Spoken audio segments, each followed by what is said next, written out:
مەرجی نێودەوڵەتی باشماخە لە قەزای پێنجوێن هاتوچۆی گەشتیاری جیاواز لە ڕۆژانی ئاسایی پێشتر کەم بۆتەوە هاوڵاتیانیش بە ناچاری نەبێت هاتوچۆ ناکەن و بەشێکیشیان بە مەبەستی چارەسەری تەندروستی و بۆ سەردانی پزیشک دەچنە ئێران.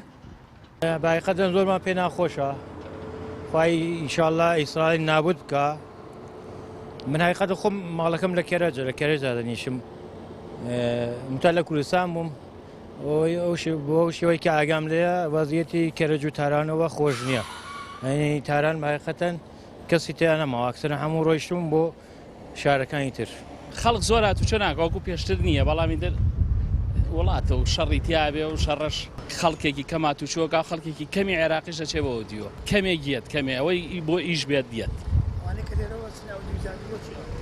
ئەوانی وڵات نەخۆشن بۆ خەسخانە و نەخۆش و عیادە و ئەم شتانە وەڵا وایە شەڕشتەی هەتیانە بۆ ئیسا خەڵگە ترسێن وەکو جاران نییە ئیسا شەڕشتەی هیچیانە بووە ئیسا خەڵک تۆزێ ترساون زۆریش. لەگەڵ کەمبوونەوەی هاتوچۆی گەشتیاری ئاڵوگۆڕی بازرگانیش تا کاتێکی نادیار وەستاوە بەڵام ئەو بارهەڵگرانەی پێشتر هاتوون تا هەرێمی کوردستان لە نۆرەیەکی دوور و درێژدان تا بۆ وڵاتی ئێران بگەڕێنەوە. نه ما تو عراق بودیم که جنگ شده. از روزی که ما آمدیم تو عراق بودیم. یک هفته تو عراق از ایران خبر ندارم.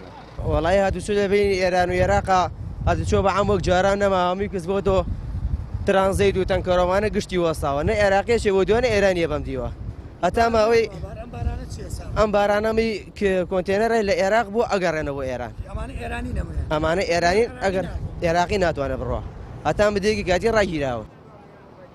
بەپێی بە دوواداچوونەکانی پەیام بەوەی شەڕی چەند ڕۆژەی نێوان قەواری زایۆنی و ئێران هاتوچۆی گەشتیاری و بازرگانی لە مەرجی نێودەوڵەتی باشماخ بە ڕێژەی لە سەدا هەفتا کەم بۆتەوە خەڵکیش لە ئێستادا مەگەر بە ناچاری ئەگەر نا گشتی وڵاتی ئێران ناکەن.